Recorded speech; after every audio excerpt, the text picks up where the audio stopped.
West Indies के लिए spin जाल बिछाने वाला पाकिस्तान खुद भी उसी जाल में फंस गया। मुल्तान टेस्ट के पहले दिन ही 20 विकेटें गिर गईं। पहले इनिंग्स में वेस्ट इंडीज 163, पाकिस्तान 154 रन बनाकर आउट। वेस्ट इंडीज ने पहली इनिंग्स में 9 रन की बढ़तरी हासिल की। पाकिस्तान की जानिब से हैट्रिक करने वाले नोमान अली 6 विकेटें लेने में कामयाब रहे। वेस्ट इंडीज के वरैकन ने 4 खिलाड़ियों को पवेलियन की राह दिखाई। वेस्ट इंडीज के मोती 55 रन बनाकर टॉप स्कोरर रहे। पाकिस्तान की तरफ से रिजवान ने सबसे ज्यादा 49 रन बनाए। मुल्तान की पिच स्पिनर्स की जन्नत। पाकिस्तान और वेस्ट इंडीज के दूसरे टेस्ट के लिए पहले रोज ही स्पिनर्स का 16 विकेटें लेने का अनोखा रिकॉर्ड। इससे कबल 1907 में ऑस्ट्रेलिया और जनूबी अफ्रीका के मैच के पहले रोज स्पिनर्स ने 14 विकेटें हासिल की थी।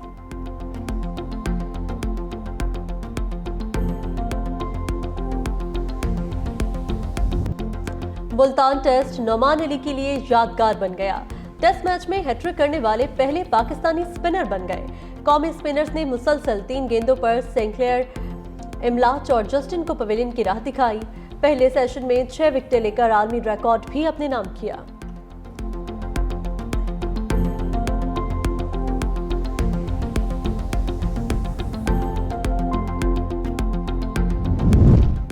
मुल्तान स्टेडियम में और रूसी लिबास में मलबूस दुल्हा दुल्हन शायकीन की तवज्जो का मरकज बन गए। 9 ब्याता जोड़ा वलीमे के दिन मैच देखने पहुंच गया। दुल्हा अरसलान ने कहा, क्रिकेट से इश्क है इसलिए वलीमा छोड़कर स्टेडियम आ गए। दुल्हन बोली, लाइव मैच देखने की ख्वाहिश थी जो इन्होंने फौरी पूरी कर दी।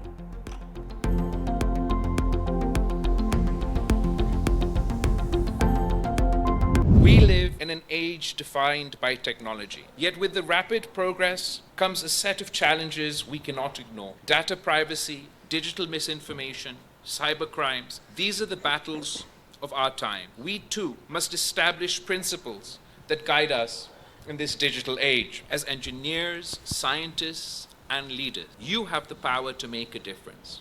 We must work together across disciplines, across borders, and across generations. हमें फेक न्यूज के चैलेंज का सामना है। आज के दौर का सबसे बड़ा चैलेंज डिजिटल डिसइंफॉर्मेशन और साइबर क्राइम है। बिलावल भुट्टो का मेहरान यूनिवर्सिटी ऑफ इंजीनियरिंग जाम शोरों के कॉन्वोकेशन से खिताब। कहा, हमें मौसमियाती तब्दीलियों का चैलेंज भी दरपेश है। माहौलियाती तब्दीलियों के खिलाफ सबको मिलकर काम करना होगा। तरक्की के लिए जदीद टेक्नोलॉजी को अपनाना होगा। तलबा मुल्क की तरक्की में अपना हिस्सा डालें।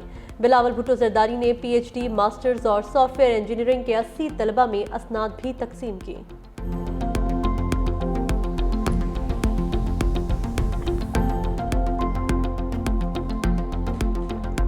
एडिशनल रजिस्ट्रार नजर अब्बास के खिलाफ तौहीन अदालत केस। जस्टिस मंसूर अली शाह का बेंच में जस्टिस जमाल खान मंदुखेल और जस्टिस मोहम्मद अली मसहर की शमूलियत पर एतराज। जजेस कमेटी को खत लिख दिया। कहा, जस्टिस जमाल खान मंदुखेल और जस्टिस मोहम्मद अली मसहर आईनी कमेटी का हिस्सा हैं।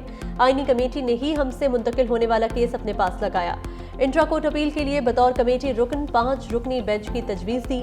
चीफ जस्टिस याहिया आफरीदी ने कहा, 4 रुकनी बेंच भी काफ़ी होगा। जब बेंच बना तो उसमें 6 जजेस शामिल थे।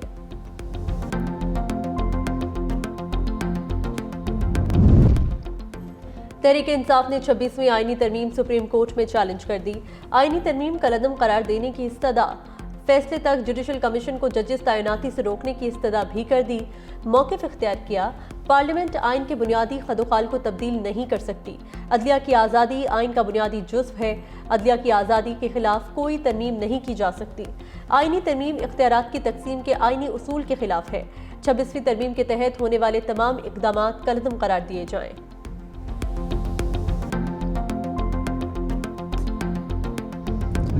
आपको रिक्वेस्ट करें 28 को आ जाएं तो आप जाएंगे?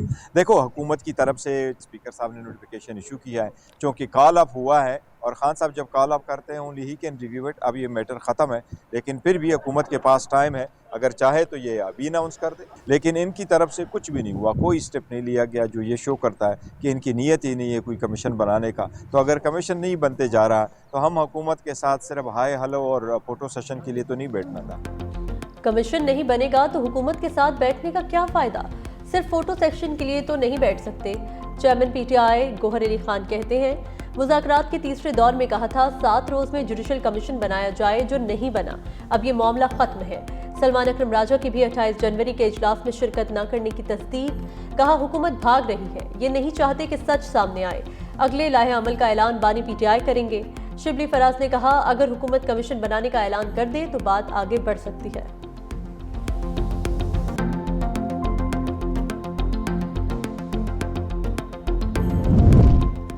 आइन बनाना और कानून साजी पार्लियामेंट की जिम्मेदारी। पार्लियामेंट ही सबसे सुप्रीम इदारा है। हर इदारे की जिम्मेदारी है पार्लियामेंट के मंजूर शुदा आइन की पासदारी करे।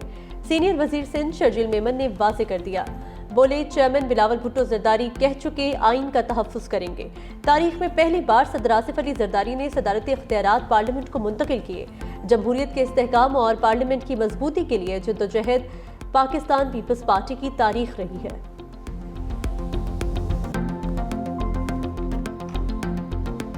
बहुत खौफ आ रहा है हमारे सियासी मुखालफीन को मरियम नवाज से। चीफ मिनिस्टर के तमाम मंसूबे जो हैं वो अपने टाइम पे ख़त्म हो जाते हैं और वो इफ्तिताह करने नहीं आती। जब वो इम्प्लीमेंट होना शुरू होता है, मरियम नवाज के मंसूबे तब से शुरू होते हैं। चीफ मिनिस्टर साहिबा की जो खिदमत और कारकर्दगी की जो सियासत है उसमें और फितना फसाद नफरत की सियासत में जो फ़र्क है वो आपको नज़र आता है। और इसीलिए जो है वो मुखालफीन को जब और कोई बात नहीं मिलती वो गंदगी और वाहियातपन की एक नई स्टेज को जो है वो अबूर करते हैं। रियासत को घुटनों पर लाने का शौक पूरा नहीं होगा। पीटीआई कोई और एडवेंचर भी करना चाहती है तो शौक पूरा कर ले। वज़ीर इत्तलात पंजाब अज़मा बुखारी की लफ्जी गोलाबारी। कहा, फितना पार्टी को माँ बहन की इज्जत का कोई ख्याल नहीं। बानी भी जलसों में औरतों का नाम लेकर बदतमीजी करते थे। सियासी मुखालिफिन को मरियम नवाज से बहुत खौफ आ रहा है। नानी या माँ बनना इज्जत की बात है। जो बेटियों को तस्लीम ही नहीं करते वो क्या नाना या नानी बनेंगे। फितना फसाद ग्रुप ने बच्चों की ब्रेन वॉशिंग की थी। मरियम नवाज उस गंद को साफ कर रही है।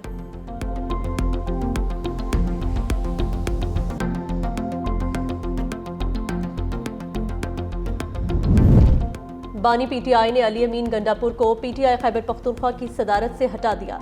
चेयरमैन पब्लिक अकाउंट्स कमेटी मुकर्रर होने वाले जुनैद अकबर को खैबर पख्तूनख्वा का पार्टी सदर भी बना दिया। बानी पीटीआई ने सलमान अकरम राजा को जुनैद अकबर की तकर्रुरी का नोटिफिकेशन जारी करने की हिदायत कर दी। जुनैद अकबर आज बानी पीटीआई से मुलाकात करने वालों में शामिल थे।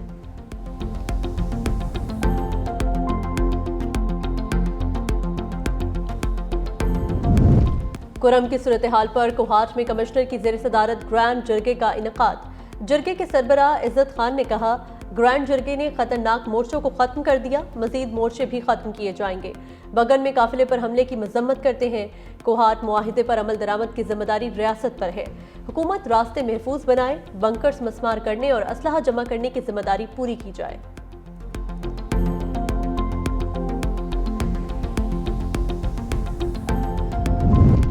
हुकूमत और ओपोजिशन में चीफ इलेक्शन कमिश्नर की तैनाती पर नया मैच। सिकंदर सुल्तान राजा और 2 अरकान की मुद्दत मुलाजमत का आज आखिरी रोज। वजीर आजम और ओपोजिशन लीडर के दरमियान मुशावरती अमल शुरू ना हो सका। वफाकी वजीर कानून आजम नजीर तारड़ कहते हैं, 26वीं आईनी तरमीम के तहत नई तैनाती तक मौजूदा चीफ इलेक्शन कमिश्नर ही काम जारी रखेंगे।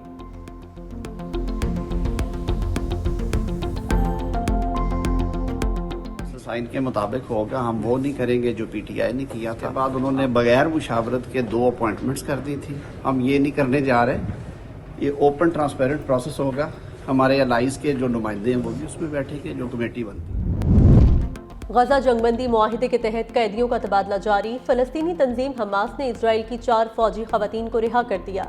यरगमाली खवातीन को रेड क्रॉस के हवाले करने से पहले तहाइफ भी दिए गए। रेड क्रॉस ने फौजी खवातीन को इजराइल के हवाले कर दिया। इजराइल की जानिब से भी 200 फलस्तीनी कैदियों की रिहाई। इजरायली फौज की जंगबंदी मुआहिदे की खिलाफ वर्जी भी जारी। अलमगाजी कैंप पर गोला बारूद की बारिश कर दी। मुतादिद फलस्तीनी जख्मी हो गए।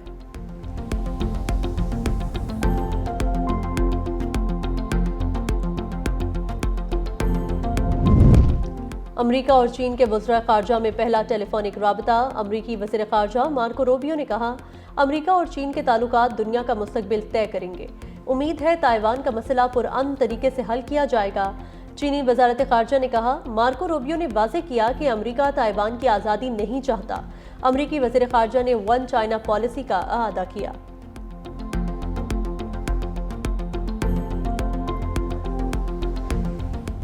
अमरीका ने तमाम गैर मुल्की इमदादी प्रोग्राम आर्जी तौर पर मुअत्तल कर दिए। इसराइल और मिस्र को इस्तिस्ना हासिल रहेगा। गैर कानूनी तारिकीन वतन के खिलाफ क्रैकडाउन भी जारी, 500 अफराद को बेदखल कर दिया गया।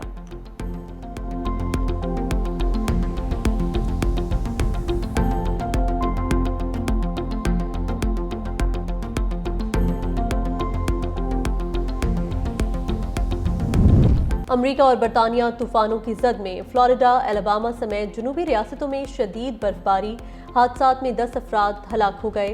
समुद्री तूफान एरियन बरतानिया में दाखिल, सैकड़ों परवाजें मनसूख, कई शहरों में बिजली बंद। बरतानवी महकमा मौसमियात की अवाम को एहतियाती तदाबीर अख्तियार करने की हिदायत।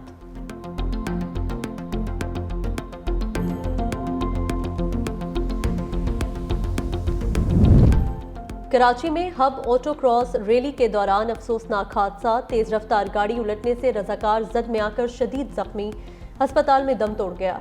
रजाकार दानिश की हालत के बायस हब ऑटो क्रॉस रैली मनसूख कर दी गई। हादसे का शिकार होने वाली गाड़ी का ड्राइवर मौजाना तौर पर महफूज रहा।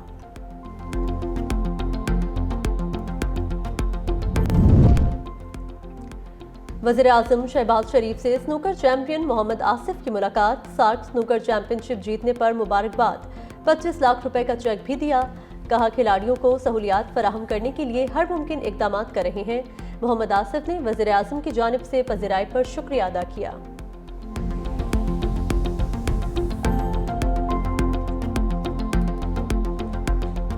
चैंपियंस ट्रॉफी से पहले कज़ाफी स्टेडियम क्रिकेट एक्शन के लिए तैयार। पीसीबी ने मुल्की वनडे सीरीज का शेड्यूल जारी कर दिया।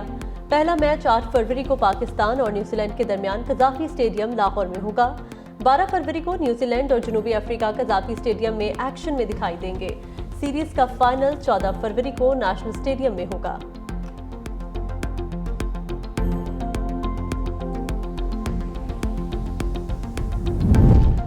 आईसीसी ने मेंस टी20 टीम ऑफ द ईयर का ऐलान कर दिया। पाकिस्तान के बाबर आजम टीम में शामिल। टीम की क़यादत भारत के रोहित शर्मा के हवाले की गई।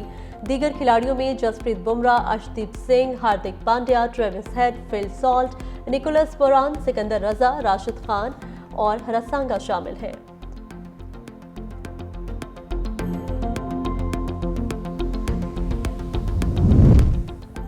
पेशावर के एडवर्ड्स कॉलेज में पश्तून कल्चर ने रंग जमा दिया। इलाकाई रवायती और सकाफती स्टॉल्स तवज्जो का मरकज, शहरियों की बड़ी तादाद उमड़ आई, रवायती खानों से भी खूब महसूस हुए।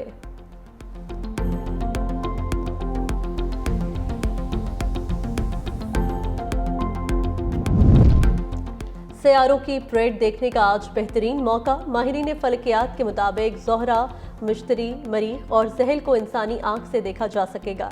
नेपच्यून और यूरेनस को देखने के लिए दूरबीन का इस्तेमाल करना पड़ेगा। सैयारों की परेड का नज़ारा फरवरी के दूसरे हफ्ते तक जारी रहेगा।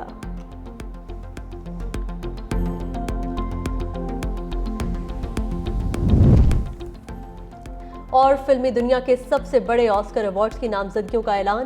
नेटफ्लिक्स की हस्पानवी म्यूजिकल फिल्म एमिलिया पेरेज के 13 नामजदगियां शामिल हैं।